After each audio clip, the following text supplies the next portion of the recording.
Tim pengawal peristiwa pembunuhan TP36 Laskar FPI bertemu dengan Presiden Joko Widodo. Pertemuan itu dilakukan pada Selasa pagi, di Kompleks Istana Kepresidenan, Jakarta Pusat. Hasil pertemuan itu disampaikan Menko Polhukam Mahfud MD.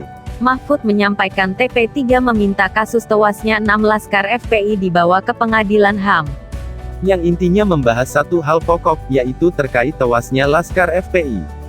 Kemudian satu hal pokok itu diurai menjadi dua hal, pertama harus ada penegakan hukum sesuai dengan ketentuan hukum, sesuai dengan perintah Tuhan bahwa hukum itu adil dan yang kedua ada ancaman dari Tuhan kalau orang membunuh orang mukmin tanpa hak maka ancamannya neraka jahanam, kata Mahfud. Pertama harus ada penegakan hukum, sesuai dengan ketentuan hukum, sesuai dengan perintah Tuhan bahwa hukum itu adil dan yang kedua, ada ancaman dari Tuhan kalau orang membunuh orang mukmin tanpa hak, maka ancamannya negara jahanam.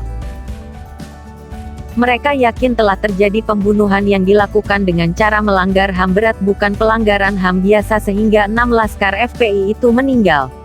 Pak Marwan Batubara tadi mengatakan mereka yakin 6 orang ini adalah warga negara Indonesia. Oke, kita juga yakin, mereka adalah orang-orang yang beriman, kita juga yakin, dan mereka juga yakin, Pak Marwan Batubara, telah terjadi pelanggaran HAM berat. Pemerintah terbuka dan Presiden menyatakan bahwa Presiden sudah minta Komnas HAM bekerja dengan independen dan menyampaikan kepada Presiden apa yang sebenarnya terjadi dan apa yang seharusnya dilakukan pemerintah, kata Mahfud MD. Kita minta ke TP3 atau siapapun yang punya bukti-bukti lain kemukakan di proses persidangan itu. Sampaikan ke Komnas HAM kalau ragu terhadap polisi. Atau ke kejaksaan. Sampaikan di sana, ujar Mahfud MD. Amin Rais DKK juga sempat mengingatkan soal ancaman neraka jahanam saat bertemu dengan Presiden Joko Widodo. Pertama, harus ada penegakan hukum sesuai dengan ketentuan hukum, sesuai dengan perintah Tuhan bahwa hukum itu adil dan yang kedua ada ancaman dari Tuhan kalau orang membunuh orang mukmin tanpa hak maka ancamannya neraka jahanam.